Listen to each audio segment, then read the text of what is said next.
Hey everybody, welcome to Tuesday night's Narrative. What a nice fun opening that is. I like the bat logo in the sky. Who's going to play Robin? Noel? You'll Obviously be I'm Robin? All right.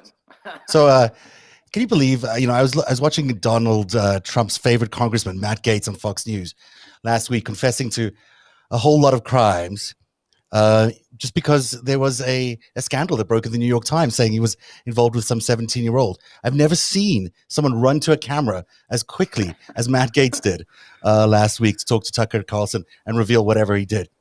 That's tonight's topic.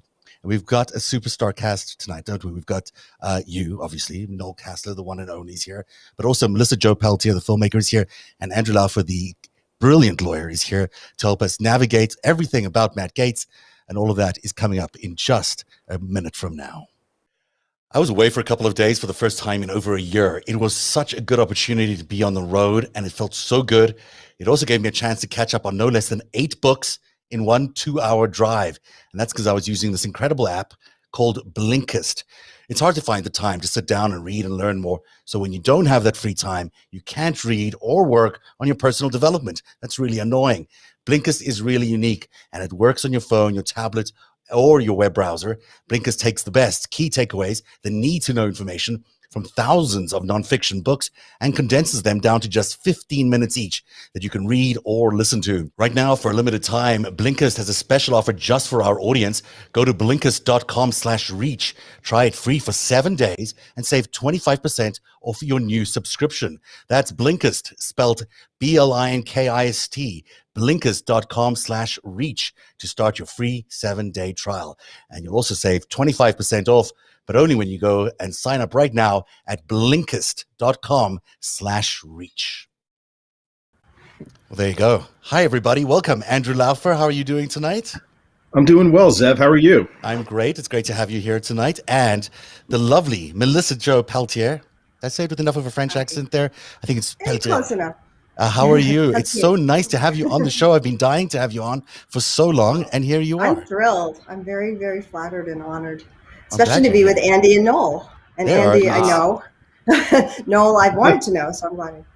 It's an all-star team tonight. That shot is beautiful of you. Looks like a forest back there, something very earthy and natural. Yeah, we're surrounded by woods. So we live, so on nice. The 3 sides.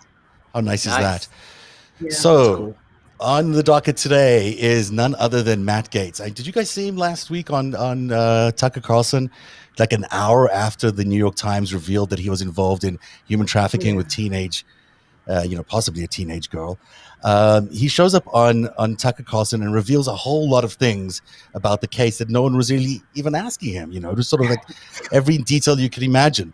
And before we went on the air, Andrew, you were speculating that this is one of those things that it feels like a Roger Stone effort, an operation really to cover up the truth. Yeah, I mean, when I saw him on Tucker, I basically thought I also saw blood coming out of his ears from, Roger Stone yelling at him so loud to get in front of a camera as fast as possible. I mean, it really, it's that same mentality, attack. They know that prosecutions, building cases and getting everything set takes time. So they use that time to kind of, seed the narrative, so to speak. Yeah. Which is not really going to twist the jury that much, in my opinion. I don't think it works. It works good for press, maybe, but the tons of jury trials I've done, that kind of thing really doesn't come into play that much.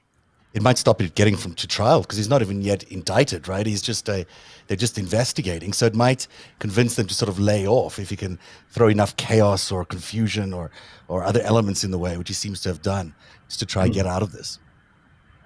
I mean, I don't put, to be honest, I don't put that much credence in that. I don't think DOJ is scared of Matt Gaetz.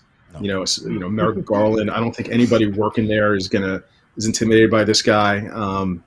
If there's a crime, if the FBI has been on it, it sounds like they've been on it for a while. It sounds like they've got there was 2 superseding indictments for Greenberg, and they're really pressuring him. It seems like to either take a plea and possibly help them with other investigations. One of which I believe might be related to Matt Gaetz. Or Gates, however some people would pronounce his name in that way. regardless, I think that especially when you have documentation, you have emails, you have texts, you have all this other nonsense, communications, because they don't magically disappear once you hit delete. The Fed has that. I mean, it sounds like they got a slam dunk case, which is why he's freaking out so bad. Right. And that's one of the cases. I mean, I think the thing that I found so interesting, and as I was looking into some of this stuff, is, Matt Gaetz is more than, he's multi-talented in his abilities to get the DOJ to investigate him, it seems. And there's maybe like 3 or 4 other crimes that they could be investigating all at the same time. And so we're going to play a little game tonight. These people turning to people, but right now they're just silhouettes, because we're going to go through a little bit of who is Matt Gaetz. And I think he does say Gates because he wanted the scandal to be known as Gatesgate. So that's he gets true. his wish. This is going to be Gatesgate. And tonight we're going to see all the different things that our Donald Trump's favorite congressman may have gotten himself into trouble with over the recent past. And I'm going to begin with you, Melissa, because one of the things that strikes me so interesting is how much time Matt Gaetz spends in Mar-a-Lago. I mean, he really loves Donald Trump. Not just a little bit loves Donald Trump. He adores Donald Trump. There you see him taking a selfie in the middle of the house. There's he got his friends, including Mr. Joel Greenberg, who you heard Andrew refer to, visit the White House. On the right there he is arriving at a special trip, a weekend away with the Trump family at Mar-a-Lago. He's one of the few congressmen who gets to do that. And that's him waking up on a Saturday morning, overlooking the flag at Mar-a-Lago. I mean, he's really sort of one of the family over there. And Palm Beach pretty well, because you, way back in the day, not way back, but in the 90s. It was a long time ago. You produced a documentary about Palm Beach, which I wish I could show you right now. I'll add it into the podcast, but it's an amazing piece of history because it tells you exactly what that place is like. So can you describe what kind of a place West Palm Beach is? I spent a lot of time in Mar-a-Lago also, which, it was actually got really, really boring. I mean, it was like, gotta go to Mar-a-Lago again. It really was like that. It was a documentary. It was commissioned by A&E, based on a book by a journalist named Ron Kessler, who was used to be a Washington Post reporter and then went on to start writing books and was a big fan of Trump's, and I'm sure still is. But he did an investigative book on Palm Beach called The Season. And he just hung out there during the season and went to balls and talked to people. And it was a very frothy, gossipy book. And so we were hired to bring it to life. And because it was A&E, which is sort of a conservative network, we weren't set out to trash Palm Beach, but we were definitely there to get, some good gossip and things like that. And the funny story about making that is that I was almost arrested multiple times. Once in a ball dress in Mar-a-Lago, in the Breakers lobby, where my crew was calling their wives saying, arrested? We're good. They had some, I had permission to be in the Breakers, and I also had permission to be at this ball I was going to, but that's how they are down there. I mean, it's pretty tight security. Not just anyone wanders in. Even someone with like you doesn't get to wander in. That's amazing. No. I mean, they really locked down their streets, and we actually had to stop the production for 3 months while we got a First Amendment lawyer to fight the case for us. And fortunately we won, but then we were not allowed to film on Sideworks. Yeah. Yeah. Oh, he was great. And he was like, this happens here all the time. I mean, this is the place that in the 50s and 60s actually you could be stopped and asked to show your papers in Palm Beach. And guess who they stopped? It wasn't people like me. I'm sure it wasn't white people. No. They didn't want random people of color unless they were going to or from their gardener or housekeeper job. Wow. To be there. Yeah, it was. So it hasn't changed much over the years. It seems like it's exactly the same kind of place. Yeah, I mean, you can't legally do that anymore, but they will stop you now anyway for some excuse.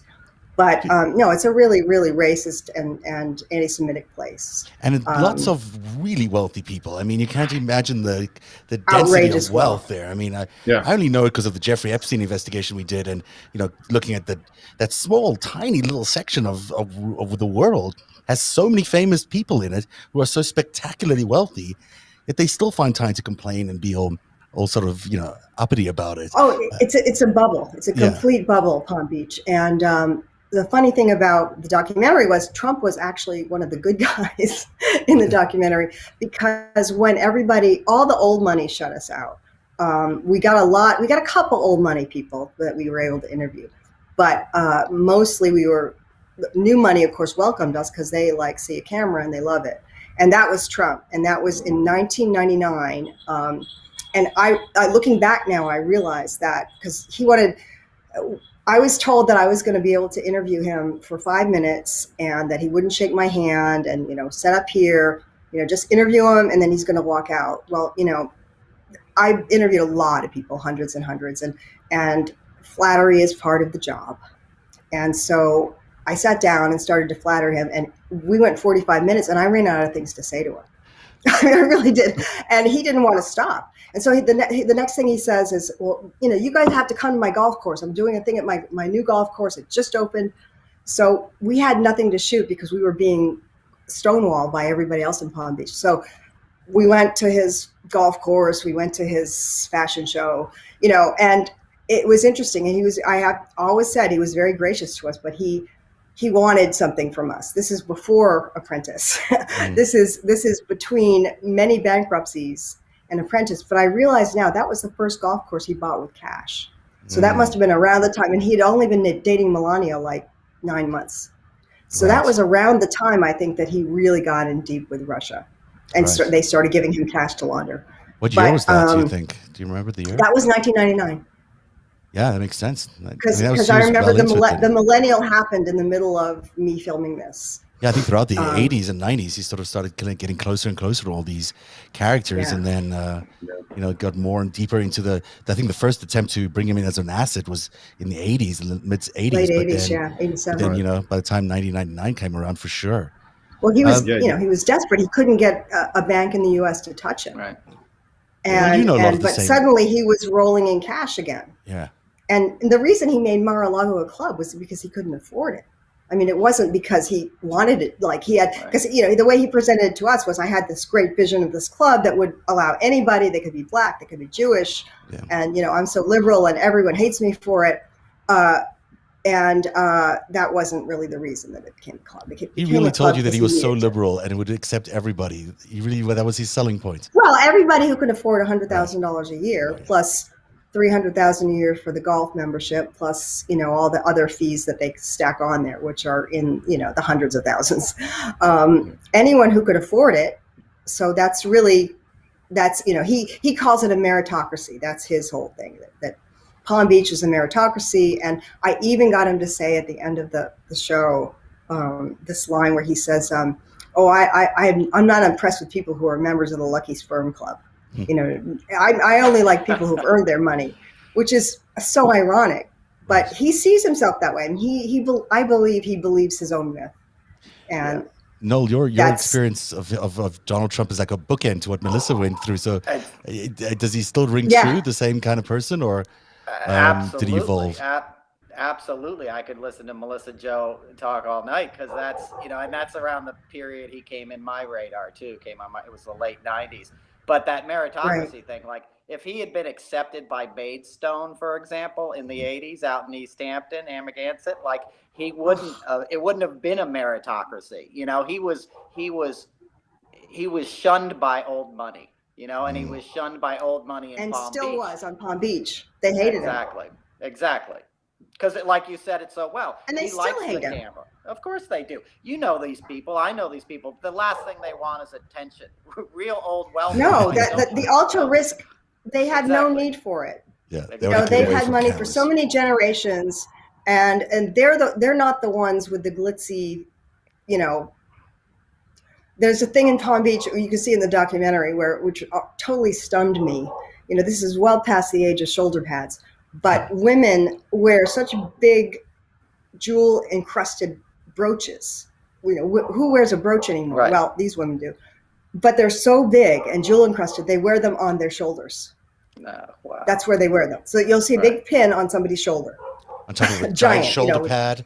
Yeah. Extra size shoulder pad from the 1980s. Perfect. I mean, it's a complete bubble. It's, they want to get plastic surgery that looks like plastic surgery. Like there's this like status in this kind of pulled look, and really giant fake breasts. And I mean, it's a bizarre place. And Ron Kessler said this, and it's true. He said, everybody thinks that, everyone just has matching Rolls Royces. I mean, who doesn't? They don't have any clue how the rest of the world lives at all. Right. They go back and forth from Palm Beach to the Hamptons to Kenny Bunkport to Aspen, Grosse Pointe, Nantucket. In fact, I ran into some of those people in Nantucket when I was there. Yeah, I spend a lot of time, or a bit of time in Nantucket every summer. Full disclosure. Oh, do you? Yeah, and I love it. But it's beautiful. Yeah, I'm up in Sconset too most of the time, which is charming little. It's not the new. I have a house on Cape Cod. Wow. Okay, and I grew up going there. How about you, Angie? You got one? You got one up there? But my Cape Cod is a completely different kind of Cape Cod than Nantucket is. I hear you. Well, I spent last year we were in Chatham for about a month, and I loved Chatham. Chatham's beautiful. Very nice. Mm-hmm. Yeah, our house is in P-Town actually. This all sounds lovely. I love P-Town actually. Now you're talking. Yeah. But let's stop talking about these things and get back to the topic. Anyway, so your question was, Palm Beach. So Mar-a-Lago at the time was, Trump was different then though, in 99, 2000. Trump was, he'd just come out of the bankruptcies. He was just poking his head back into the public eye. And he was so excited to have a camera around. And it was almost, I always say that I've never known anyone who could be manipulated so quickly by flattery and so easily. It was really astonishing. And it was wonderful. I loved it because I could get whatever I needed. And, so we got to go to like a bunch of events there. And he was always, it was almost like I almost felt bad for him because he was not like I imagined he would be, and having, followed his career because of being in entertainment and everything. He was more kind of pathetic. Like he's so needy for attention. And, I would see him watching for where the camera was out of the corner of his eye. He was always like, and then he would get in front of it and then he would make a little comment. And he would say things about you guys, come on, you guys. And it was very, we weren't there to shoot him, but we made a play. We did it just to shoot him, just to get him, make him feel good. So on the other side of the scale here, you got Matt Gaetz, who comes from the Panhandle. That's the northern part of Florida, the 1st District, where his father is a very successful politician, has been for many years. Noel, you know a little bit about this, about the Gaetz dynasty. Can you tell us a little bit more about how different it is up there in the Panhandle from where Donald Trump is? Well, yeah, it's definitely a lot different than Palm Beach. And, Matt Gaetz's father was a very powerful state senator and a wealthy businessman in Florida who was sketchy, to say the least. And Matt came to power, as a state senator in Florida. And he was like the first big troll down there publicly. Like, as I was telling you, he would tweet at people. One of his biggest things in the beginning was like he was standing in line at a Publix or something at a grocery store, and the woman in front of him was paying with EBT card, like food stamps. And he tweeted out, "I can't believe we have to give these people entitlements. Like, this is insane." Just a real obnoxious, rich frat boy kind of thing. And that made him very popular. That made him immediately sort of like a star on the conservative Florida, political scene, and he milked that. And then he went to Tallahassee, which is like kind of very sleazy and corrupt as we're now seeing. There was the Jack LaVatla scandal. Remember there you're putting some pictures up. Yeah. So he fit into that world, and then he rode into U.S. Congress on Trump's coattails. He came in 2016, and so he was already he was almost like Trump's lost son in a way, and I used to joke hey, Matt Gaetz is the son that Trump never had, because he seemed to as far as we know. Well, that's a whole nother show. Right. Exactly. But they're very similar, right? They're similar personalities almost. Yes. Yeah. And can I just say one thing? Yeah. Matt Gaetz is speaking at Mar-a-Lago this Friday. He's speaking at Women for America First. It just came out before we were on air. He's speaking there this Friday. Well, there you go. Which is the exact, in the normal world, it's the exact opposite you want to do, where you have rumors of a federal indictment possibly looming. If you got a target letter, person of interest letter, what have you, the last thing you want to do is make public statements yourself. I mean, if your attorney feels that it's appropriate to make a statement regarding the allegations, denial, things of that nature, that's completely fine. What these guys are doing is completely turning it on its head. And I don't think DOJ is going to be intimidated by it at all. Andrew, can you explain why? Why is it a bad idea to make a statement? I mean, is it just because it's going to jeopardize what happens in court somehow? Yeah, I mean, anything you say can be used against you. I mean, it's in your Miranda rights when they Mirandaize you. Right. You're waiving Fifth Amendment privileges there. You got to remember, in a prosecution, it's the burden. Yeah, it's the burden of the state to find, to present evidence to a jury to find you guilty. All right. So a lot of times defendants won't, will cross-examine witnesses, obviously, but they won't present any evidence themselves in their case in chief. Right. Because they don't want to help prosecution. You rarely, if ever, see defendants get on the stand to give testimony, because that exposes them to cross-examination and impeachment, and you'll get destroyed. I mean, 90% of the people, something like that, who take the stand in their own defense lose. There's some crazy statistic out there.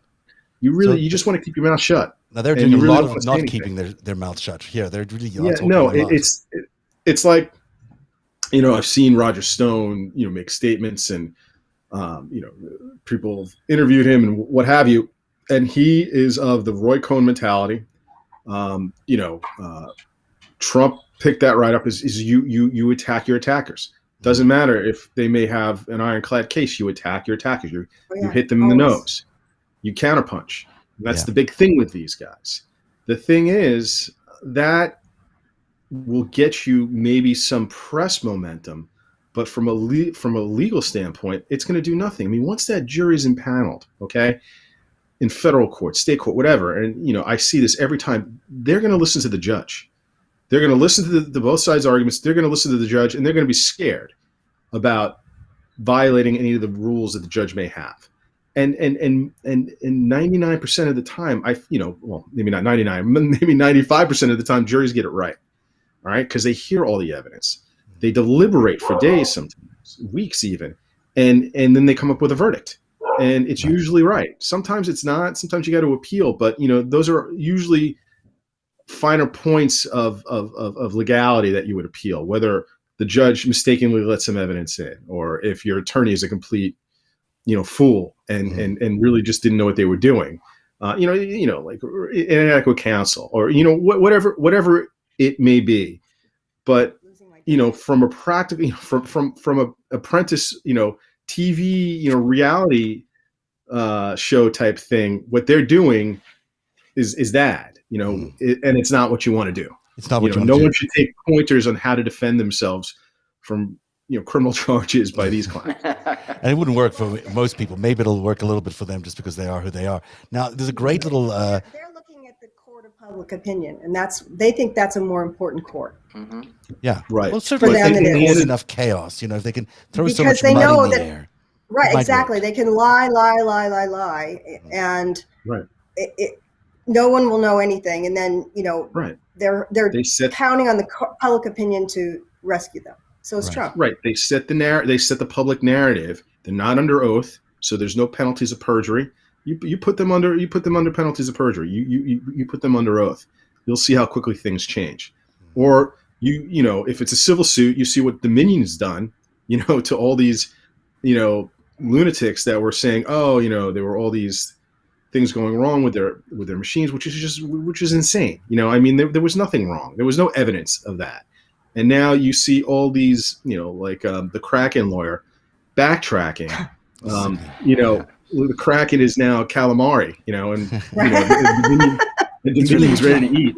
You know, really so I mean, he was one of them. Matt Gaetz was one of these guys. You know, he was one of these Stop the Steal guys. He was out there saying the vote's being cheated, and they need to overturn the vote. Before we leave his childhood or his upbringing, I want to share this paragraph from Mother Jones. I just think it tells you a little bit about him. He, the meanest member of Congress. I don't know whose dog is that. Your dog, Melissa? That's my dog. I'm sorry. She's no worries. I'm just going to put you down, put the voice down a little bit, while we go through this. So, the meanest member of Congress hails from a town called Niceville, of all places, a sleepy enclave of about 15,000, nestled on, I don't even know, Choctawhatchee Bay, just off the Gulf of Mexico. When Gaetz was growing up, it was 90% white, solidly middle class, and best known for hosting the Boggy Bayou Mullet Festival in honor of the plentiful local fish, not the hairdo. The Gaetzes owned a second home in the nearby town of Seaside, and this is what I love, where The Truman Show was filmed. Gaetz, who has devoted his career to getting on television, spent much of his childhood in a house made famous by a character trying to get off TV, which I think is kind of just a good little note to understand what this guy is all about. I love that show, The Truman Show, the movie. So let's go from there to his buddies. Firstly, let's begin with Roger Stone and Joel Greenberg. Let me just put them up. Like, the reason why it's important to note that he was in favor of Stop the Steal is because that's a very special club in the Trump world. If you were one of these congressmen or senators who supported Stop the Steal, you get things like this. You get like a special event at Mar-a-Lago where Senator Mike Lee is honored with special guests, Matt Gaetz and Lauren Boebert. And, at $10,000 per table or per couple, that's pretty impressive. It goes into someone's bank account, probably in this case, Mike Lee's bank account. And, that's a significant amount of money for doing all that work for them. In addition, on the left there, you see a picture that they took in 2017. Now, the guy in the front is Joel Greenberg, who is the tax collector from a nearby county called Seminole County. And the guy in the middle there is Roger Stone. They look like they're having a wild time.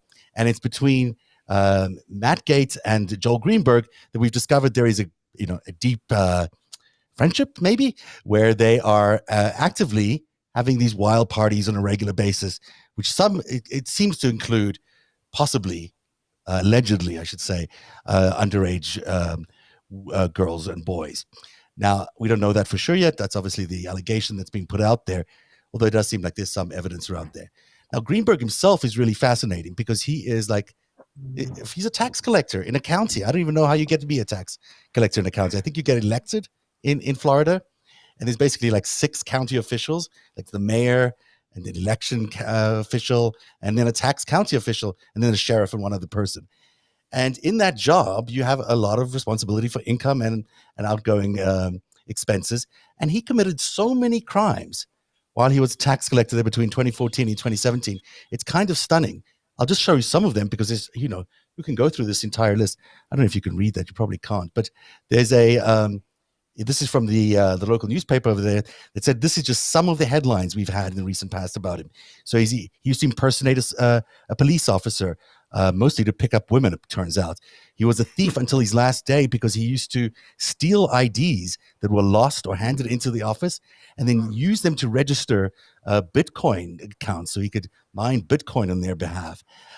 He was once, listen to this headline, he solicited a hacker to attack his own office's computers and then demand $500,000 in Bitcoin in order to, in ransomware. This is Joel Greenberg against his own office soliciting a hacker, allegedly.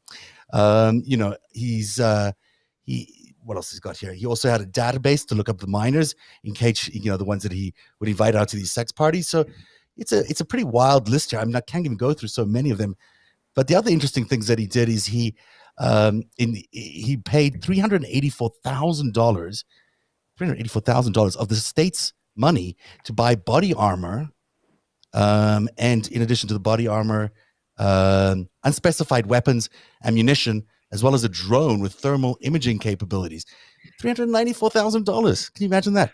Or $2.65 million on a security force paid for by consultants. Staffers could not say what the consultants did, but 3 of them went to his wedding. So he hired his wedding buddies to be security at the tax collector's office.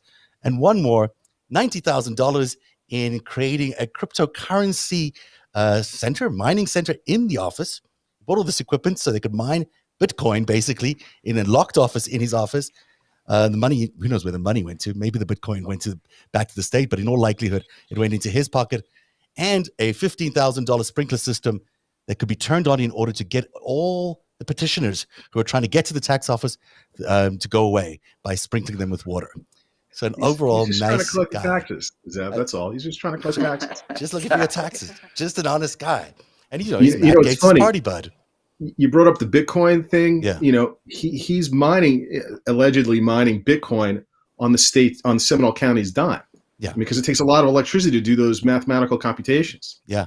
So it blew a fuse in one of the offices apparently. So they had to. Oh my God. It's like $6,000 in repairs because he was doing. I mean, it's so ridiculous. Crazy.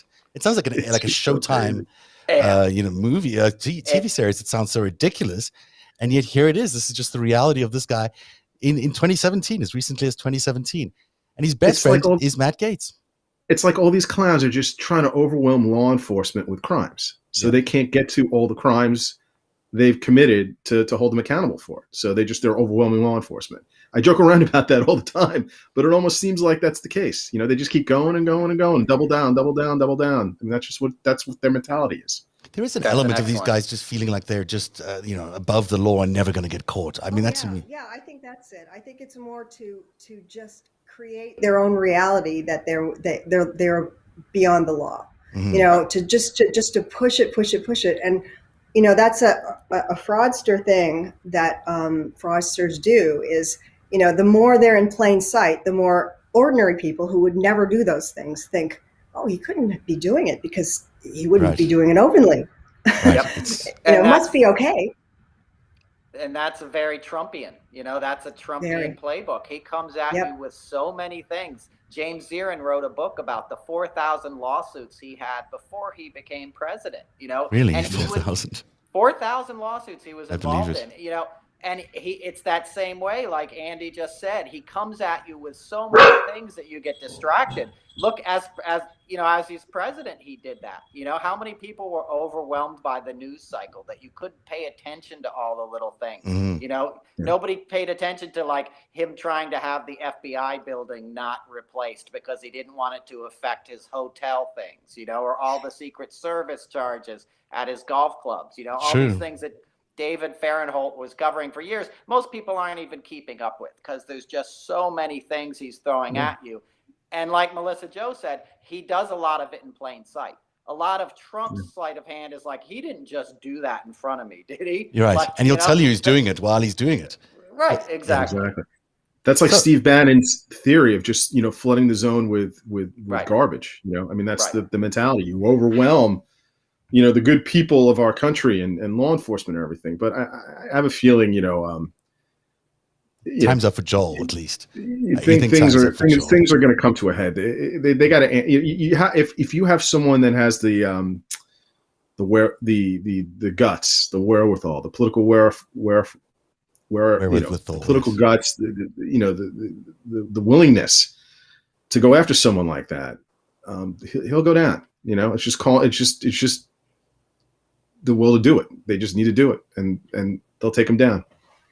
So we have an audio tape of Joel and Matt hitting up a local state senator or a congresswoman. It's a little disturbing to listen to just because it's just how they treat women is so awful. But I wanted to take a listen just so it gives you a sense of who you're dealing with here. My dear Anna, this is your favorite tax collector. I'm up in the Panhandle with your favorite U.S. Congressman, Mr. Gaetz. Hi, Anna. And we were just chatting about you and talking about your lovely qualities. And we think you're the future of the Democratic Party in Florida. Well, see, I know you're the future of it, so there's no thinking involved. Anyway, if you get this and you feel like chatting, give me a shout back. Hope you're well. Hope you had a nice 4th. Later. It just sounds so creepy, right? I mean, we're just listening to two creeps calling up a girl late at night, and it's just a woman late at night, and it's just awful. Just awful. Yeah. I mean, there's no way that a state representative... They're probably buzzed when they're doing it. Yeah. They're probably like totally... sound like it. Definitely. That's what it sounds like. I mean, it certainly doesn't sound like anything that would be acceptable in any major office, but maybe in Florida things are run a little differently. I don't know. It's funny. No, it's just go ahead. They're basically just taking, college antics, fraternity type things, and they're just running with it and just see how much they can get away with. That's really it. I mean, it's just, Exactly. and it's going to catch up to them. They're adults. It seems like there's a lot of crimes that have been committed, and they're going to have to answer for that.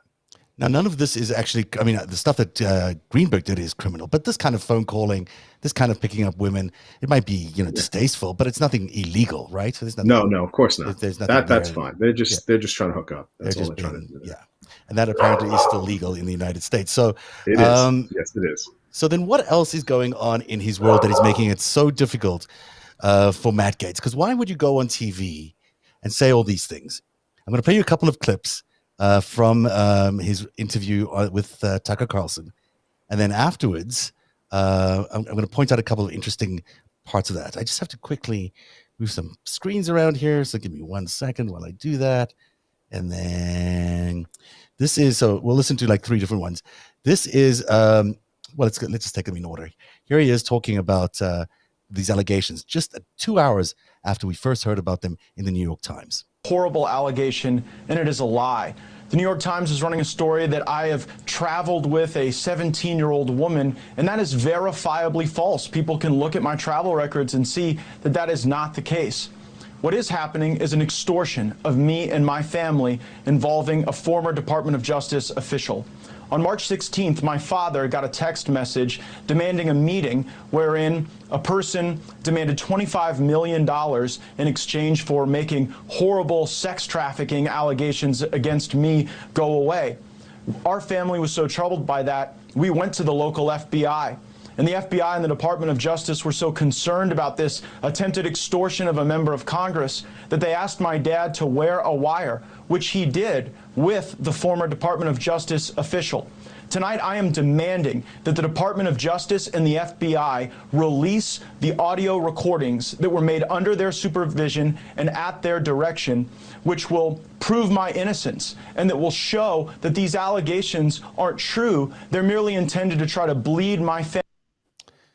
His family, obviously. So this is him introducing a whole new element to this case. Instead of talking about the 17-year-old and the human trafficking thing, he claims that he's being extorted by this guy who was trying to get money, $25 million, to rescue Bob Levinson in Iran. Now, most people have assumed Bob Levinson isn't alive yet, but maybe he's alive still.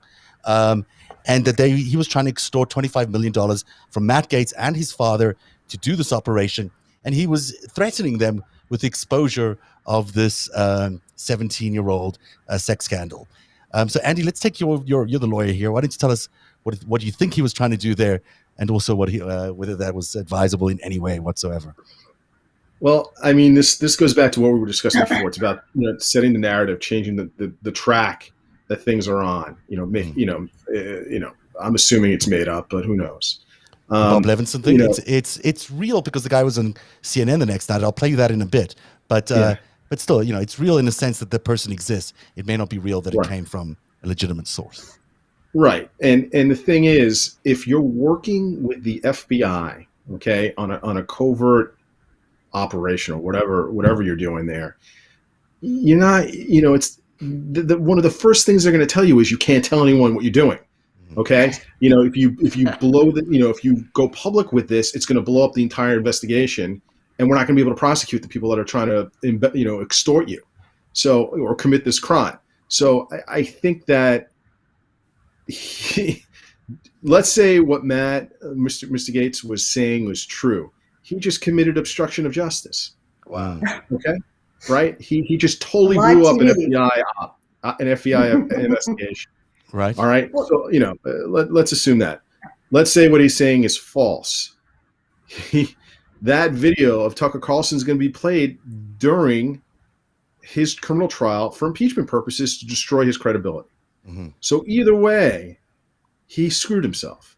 And I think it was just completely moronic for him to do any kind of press. But again, I'm from a more conservative viewpoint about criminal defense.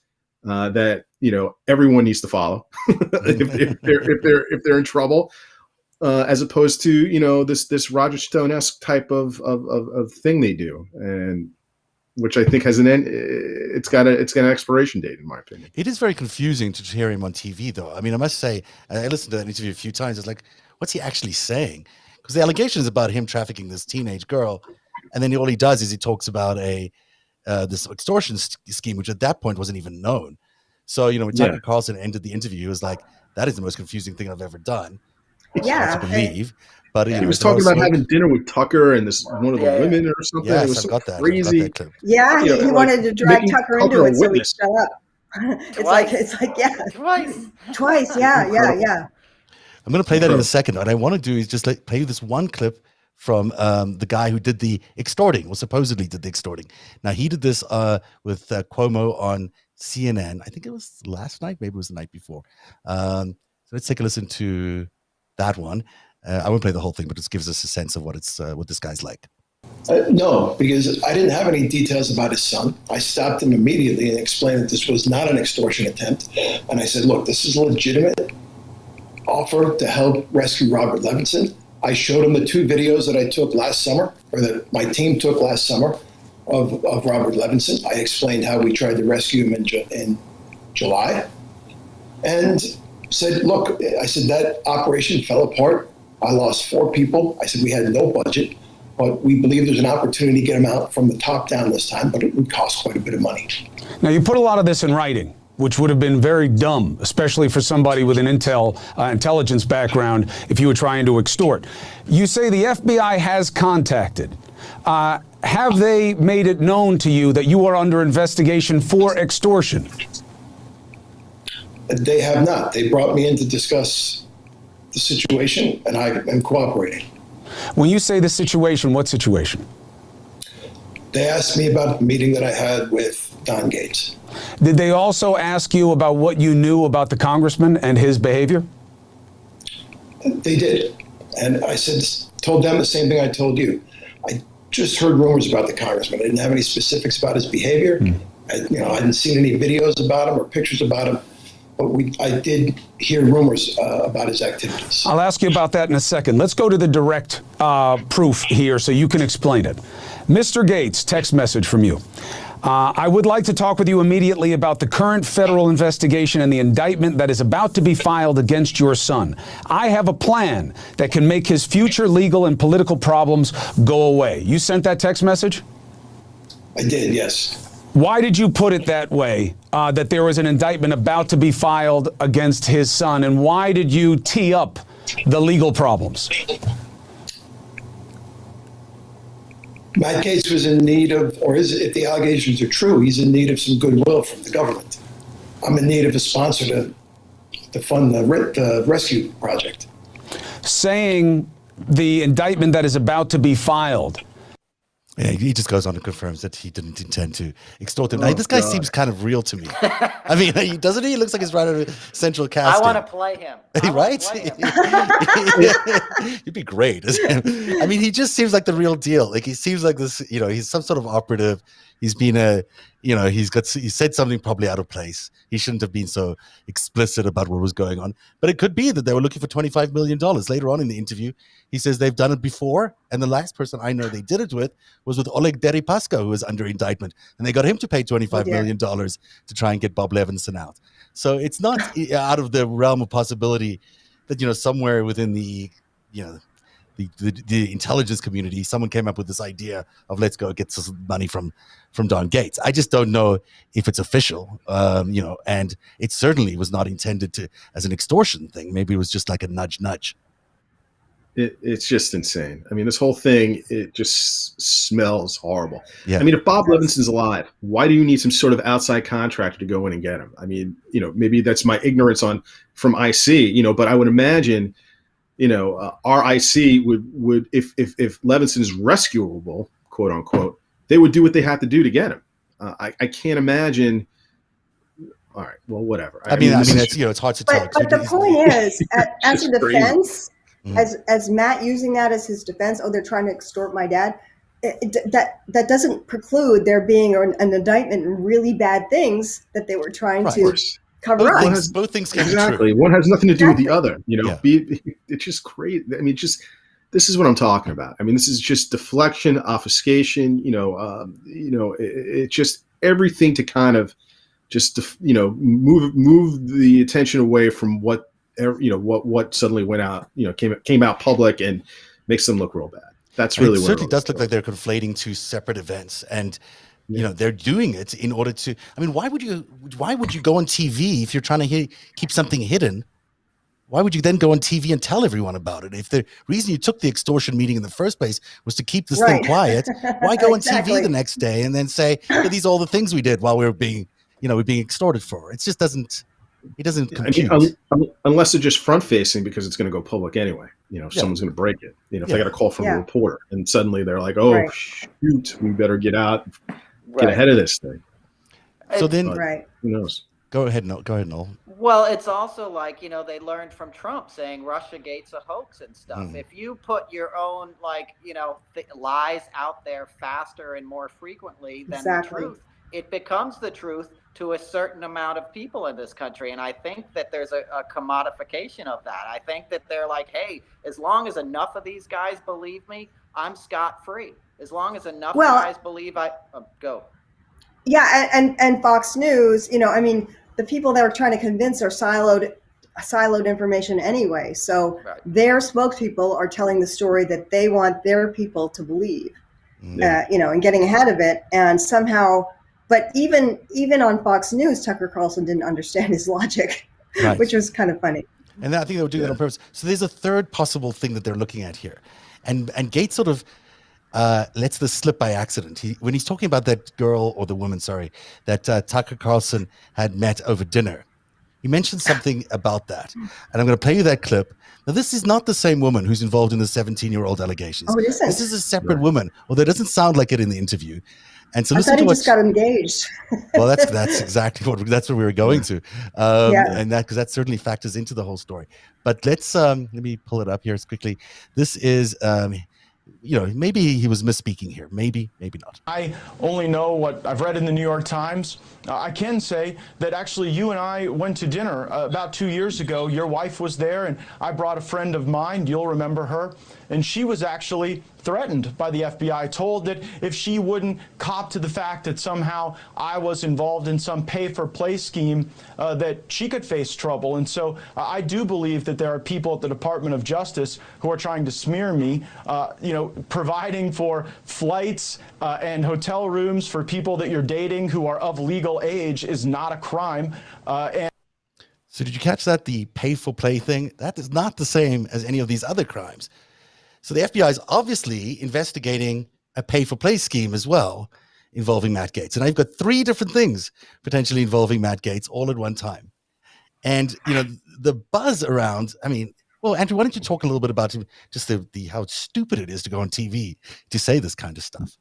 Again, I'll just keep reiterating, you're a target of any kind of criminal investigation.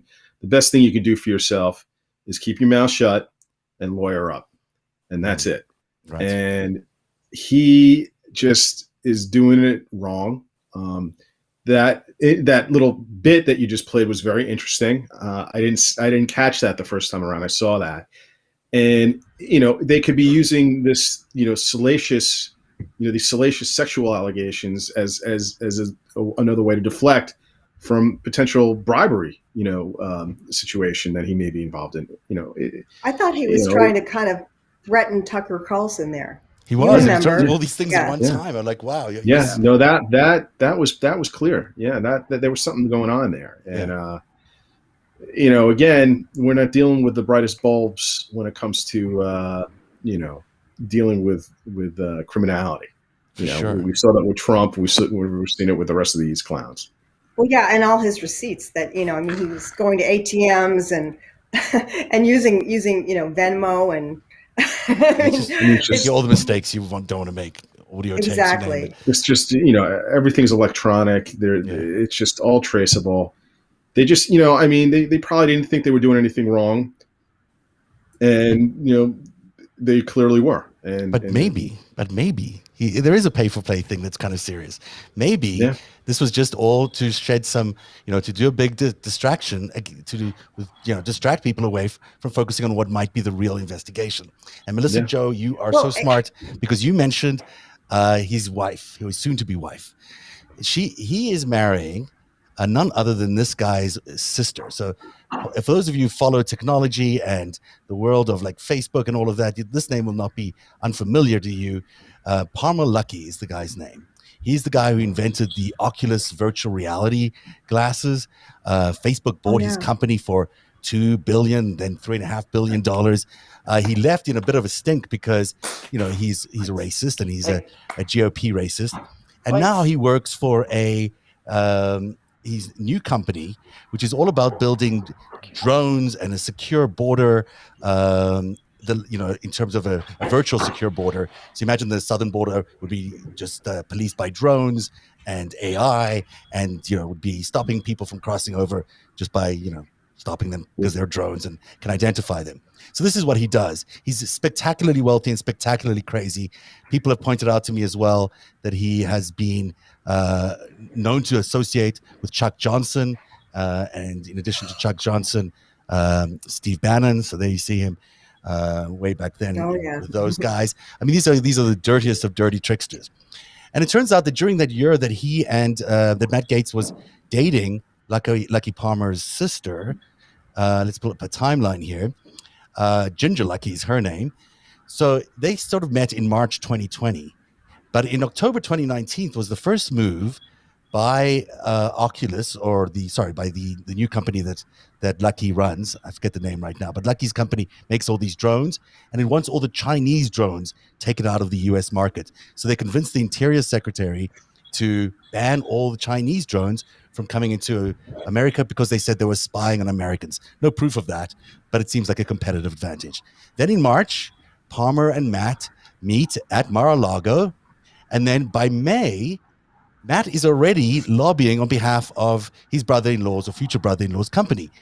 He's now calling on Bill Barr, of all people, to say that police forces in the United States should be grounding all these Chinese-made drones, which is interesting because Bill Barr also heads the DOJ, which could investigate these kinds of things if there was any pay-for-play going on. And then in September, he does this other post saying how excited he is about this drone showing up from Luckey's company. And then in December 2020, that's when Judge Jean Pirot is at the engagement moment late in the year as the two get engaged, and their wedding is coming soon, presumably also at Mar-a-Lago. Now, this seems like it's not that serious, but it is clear that he is doing work on behalf of his future brother-in-law. Not necessarily illegal, but perhaps optically challenging. Anyone want to take that? What's interesting to me is that the investigation was started under Barr. And I'm wondering if it got started because obviously Trump probably knows everything about him, or Russia at least does, and that Trump and he had a little falling out for like 5 minutes before COVID hit. And that was around the time they started this investigation. So it was started under Barr. It's not, Biden's people coming in to take, but, Trump could have paused it before Barr left. It also started, it seems like it started just before the engagement announcement, which to me is a little suspicious. Oh, yes. It's kind of appropriate to get married, to get engaged to someone who might be a witness in any bribery scheme or anything like that. That's right. She can't She can't testify against him. Yeah, she can't testify. Will you be my spousal privilege? Well, once he's married, then the spousal, she can't be compelled to testify against him, correct. Now, we don't know that there's any pay for play, but that doesn't look very good. But here is one thing that we're all looking at very suspiciously because everyone thinks this must have been pay for play. One of the last things that Donald Trump did before leaving office was pardon a guy who was responsible for stealing a lot of Google's technology. He created the Google technology for self-driving cars, and he left Google with that. And remember this, he took it to Uber. He took that technology to Uber. He was found guilty. He had to spend like a 18 months in jail or something like that. One of the last things Donald Trump did before leaving office was pardoning this man, Mr. Lewandowski. And amongst the people who sponsored that pardon was Palmer Luckey and Peter Thiel, as well as Michael Ovitz. Now those, Peter Thiel's obviously a longtime backer of Donald Trump. He also happens to be the chief funder for Luckey's company. And so it's interesting that they're letting off this guy who committed this huge crime. That for someone to go to jail over something like that, it's worth billions and billions of dollars. And suddenly this man is free to, I don't know, maybe work for Peter Thiel, maybe work for Luckey, who knows what it is. And that may have been worth a lot of money. That may have been worth the kind of money that the DOJ would have gone and looked at a little bit more deeply. Like, is that pardon something that was bought from Donald Trump? And in that case, it starts looking even a little bit more weird and suspicious around Matt Gaetz, who's now engaged to Luckey's sister. Because was he the guy who, I'm just speculating, this is a speculation, but was he the guy who brokered this deal? I mean, it's not inconceivable. Well, he's close to Donald Trump. He's close to Palmer Luckey. I mean, hey, let's make a deal. Let's get this guy out of jail. And what was Michael Ovitz doing in the mix? Is he getting 15% of the pardon commission? Probably. He's the agent. I mean, that's the kind of thing that, all those pardons smelled to me like they were being bought by people. None of them felt like there wasn't money being exchanged. We know that he was offering them out like candy. So, maybe there's something there. It's just all corrupt. I mean, I said this earlier on. Hopefully DOJ, Merrick Garland will have some sort of special task force that'll look into a lot of these pardons and how they came about. Mm-hmm. I know that, the Rich pardon by Clinton was being investigated by DOJ way back when. And, but I don't know if there was the political wherewithal, as I was saying earlier, to kind of go after a former president. I think we've kind of learned our lesson to some degree. I'm hopeful that we have, after what the hell we just went through for 4 years, that maybe attitudes might change at DOJ, but we'll see. I hope so. I mean, this seems to me like it's certainly worthy investigating. I mean, all these planets are aligning in a very weird way around Palmer and Matt's actions. And if they've already got two investigations, if I say two, maybe there's three investigations on Palmer, like I can figure it out. Maybe this will be a fourth one around Matt Gaetz, where they really are, looking at the Donald Trump operation as a whole. And when you look at that operation as a whole, and you start looking at Roger Stone tied to the Proud Boys and the other militia groups and all those heads, and now he's also tied to Joel Greenberg and Matt Gaetz and Russia. And so you start seeing a lot of it's not hard to see that this is a fairly small organization doing a lot of criming. And if it receives funding from these deals, if this pardon in particular starts to generate funds that can then go to the Proud Boys, go to these militias and stuff, it's like Andy said, that's why we need a task force to look into this stuff, because it's not just a one and done. Mark Rich doesn't have to stay in Switzerland. I'm not excusing that, but it's not just like a forgiveness for past crimes at this point. This could be, setting up an ongoing criminal enterprise to profit into the future. And that's Trump's MO. I mean, he's always getting a piece of something, so he's getting points on the back end of whatever this. He's getting a VIG. He's getting a certain VIG. Exactly. Not to mention Google. I mean, Google's the hurt company here who had all their technology stolen from them. Presumably it's being restolen now. Having got a conviction against this guy, now he's free and pardoned. All that technology is free to be sold again, presumably.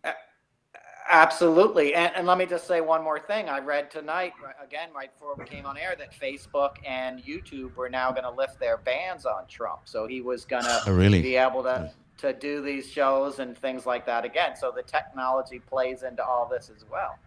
Right. Who knows how they got that how they got them to do that. That's really interesting. It's certainly a nexus of activity. The stuff that looks more interesting to me is the stuff that's not the sexual stuff. It's not the human trafficking. I mean, that sounds horrible and gross and needs to be investigated. But the meaty crimes seem to be the ones involving involving money, and seem to be the ones involving the cryptocurrency and potentially this pay for play, whether it was for a pardon or for influence in the committees. Because Matt is part of the committee in Congress that would green light a lot of these laws that Palmer Luckey's company could benefit from. I mean, so this is plain old corruption, but it seems present. He's also on House Judiciary, and they oversee DOJ and the FBI. And should he really be on there right now? No, absolutely not, because he can follow everything that's going on in his investigation. Right. I mean, certainly, potentially, it makes the whole thing about getting on the air really quickly and yelling and screaming and saying, these are all the things that have happened. To me, it makes it understandable why he did it. It seems like a really panicked move by a guy who's got a lot coming at him and trying to just muddy the waters as much as possible for people so they can't see what's going on ahead of what could be several indictments. I mean, if Bill Barr greenlit this and avoided him the way that he did, it might be because he was very involved in greenlighting that prosecution. And, there may be a day when we have to look back at Bill Barr and reconsider how history looks at this guy, but I'm not there yet. But I think there may be a day. I don't believe it. I mean, I don't believe it. I have a hard time, but people have suggested to me that maybe he wasn't maybe he was behind the scenes actually doing some good things, but I'm yet to believe that, or certainly see it myself. But I initially thought that when he first came on, but I mean, I know. My theory is that he was there to save the Republican Party through hook or crook. However, the establishment and whatever else that wasn't involved in doing that, it just didn't matter. He would cover for Trump when he had to, and he would let others hang when he didn't need to do that. So, we'll see. I think he's a true believer. I mean, the guy's an Opus Dei. And good point. He and Pompeo, who's Protestant, but they both are we want to have a theocracy. Yeah. And I think he really dreamed of that. I think he really believes that the rest of us horrible secularists don't know from anything, and only the great wisdom of the theocrats can save America.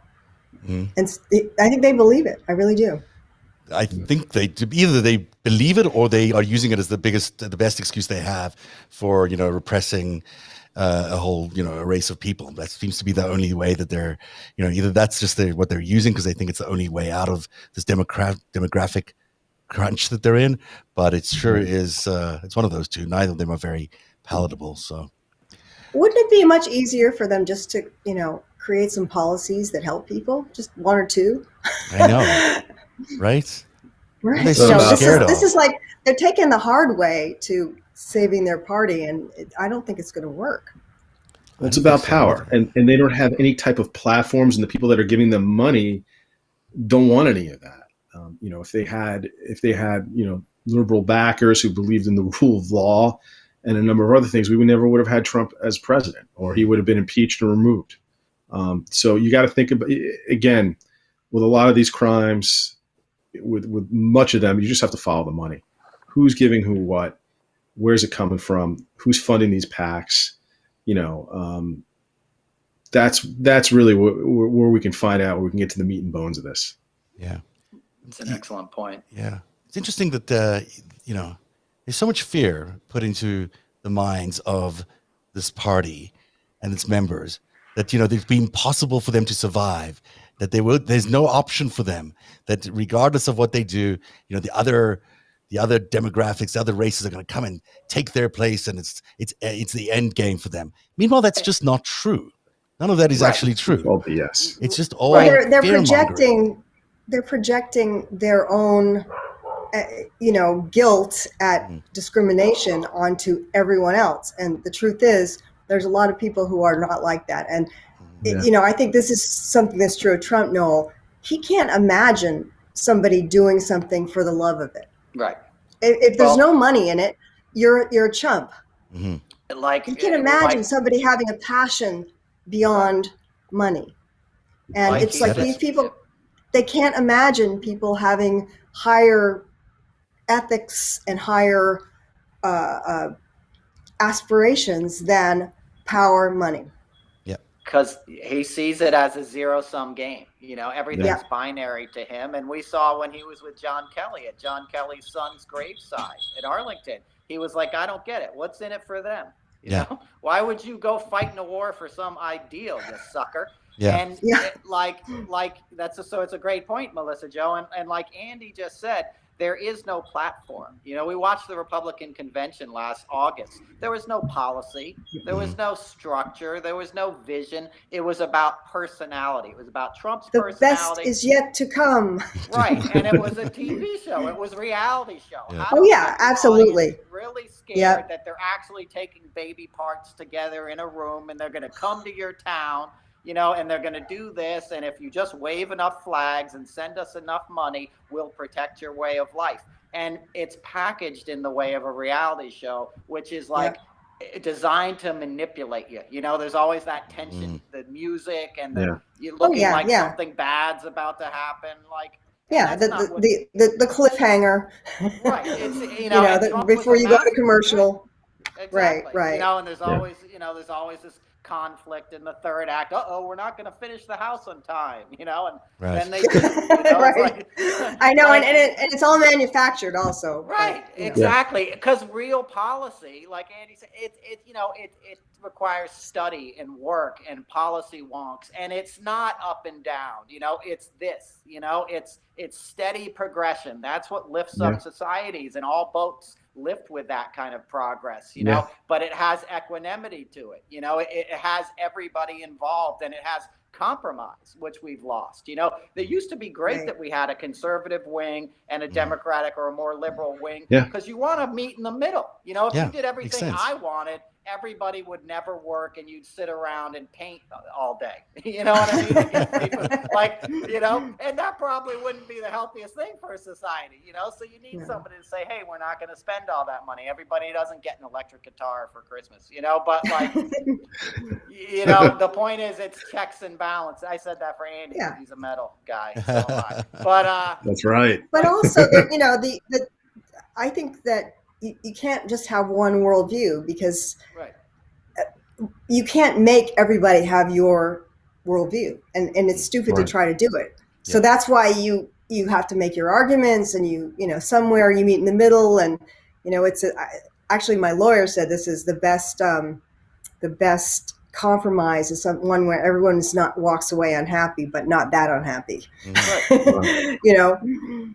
how it is with settlements. I have clients who want millions and millions of dollars, and their cases aren't worth millions and millions of dollars, but they're worth more than $1, or $50,000 or whatever. And you meet in the middle, and a good settlement is better than having a trial where you just don't know what's going to happen.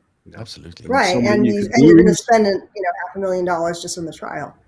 Yeah, you could lose, and if you win, it's going to be appeals, and you're going to be locked up for years. Right, exactly. A good compromise, a good settlement from my legal perspective, but a good compromise is always the way you want to govern. You want to govern from the center. You want to legislate from the center. Absolutely, without a doubt. We're not unisex. We're not like one. We're not like automatons. We're different people from different regions who have different needs, wants, concerns, and fears, and we have to address all of this. Right, and we really are being driven apart by the the disinformation going on that is heightening all this division that we have in this country, which doesn't really exist when comes right down to it. I mean, some of it does, but not to the extent that it is, and we need to be able to get a firm grip on that. 90% of it is manufactured, and our enemies are using it as a bludgeon against us. Our cultural diversity, our freedoms. They're twisting that. They're giving an impression of it being in a twisted way, which kind of makes us all more, at each other's throats, so to speak. And you really just have to shut that bullhorn off. That's why I don't want Trump back on. I mean, can't deny him his First Amendment right, but I don't want him back on social media. I don't either. I don't think those kinds of that kind of stuff is just going to inflame it. I mean, keeping him off has really, to me, it's like a window in which people can come out of the, snap out of the Trump brainwashing, which it really is, and it is a cult.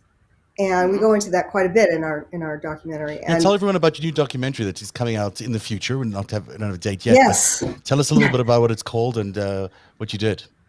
It's called The Game Is Up. Disillusioned Trump Voters Tell Their Stories. Oh, cool. And it's 5 different stories of people who were pro-Trump and changed. They voted in 2016. They're not going to vote in 2020. And then we have a little epilogue after the election. But we made it during the Mary Carey Craven, who's my producer, made it with me. We made it during the lockdown, which was, we started shooting and then the lockdown happened. So we did a lot of it remotely. But the stories that we did. I just saw a little bit of it, but it's really strong. The characters are so interesting. Yeah, well, it's Joe Walsh, a woman named Bacha Goldberg, who was like rising young teen Republican.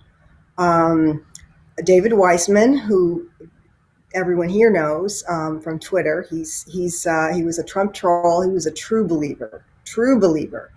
And then some evangelicals. Oh, and Chris Gibbs, who's a wonderful guy, a farmer, was a staunch Republican, Ohio Republican, and was really pleased early on with Trump, and then started to see the cracks. Yeah, I'm a big fan of Joe Walsh. I saw his arc in a way. I used to go at him, and then I would just try to reason with him to some degree because I'm moderate. I'm a centrist. And right. I saw his change. I really did. Yeah, that's what gave me the idea, was watching Joe Walsh, transform in real time on Twitter. And he was the first person I called when I decided to do this. And I really thought, in my naivete, that he would be like the bellwether. He would be like the harbinger of what a lot of Republicans would do. And it was, to me, the biggest disappointment was that all of them were like willing to just throw democracy away to keep power. All of them. And maybe less than we realize, maybe less than we realize. Are you talking about the people in your documentary? No, I'm talking about people in general. Congress. Yeah. Congress, yes. But I don't know if people on the ground are as I don't think they are at all. As they were before. I just don't feel like they were. And the Republican Party has lost a lot of members. Yeah. Good. A lot more independents now. It's a great idea because it's great to see people in that point in their evolution that they're changing and being forced to change. I think it's such a strong idea, and it's exactly what we all need to be willing to do, is to be able to get out of our fixed positions and move into a different space. On that note, I'm going to say goodnight to everybody because we are out of time. What was it about a cliffhanger and commercial? I think we're going to do both of those two things. Thank you so much, Melissa Jo Peltier, Andrew Lawford. Honored. Likewise, thanks so much for being here. Noel, thanks so much for being here again. We'll see you again next Tuesday. Really interesting show, and we'll see you again on Friday for the after show. Thanks for watching tonight, everybody. Have a good night. Good night. Good night. Wrong mouse.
I was away for a couple of days for the first time in over a year. It was such a good opportunity to be on the road, and it felt so good.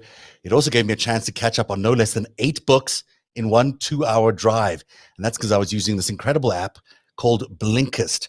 It's hard to find the time to sit down and read and learn more. So when you don't have that free time, you can't read or work on your personal development. That's really annoying. Blinkist is really unique, and it works on your phone, your tablet, or your web browser. Blinkist takes the best key takeaways, the need-to-know information from thousands of nonfiction books and condenses them down to just 15 minutes each that you can read or listen to. Right now, for a limited time, Blinkist has a special offer just for our audience. Go to Blinkist.com/reach. Try it free for 7 days and save 25% off your new subscription. That's Blinkist, spelled Blinkist. Blinkist.com/reach to start your free 7-day trial.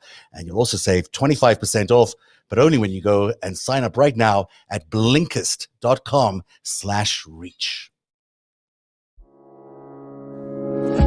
Narativ is funded by viewers like you. Support our independent journalism at patreon.com/narrative.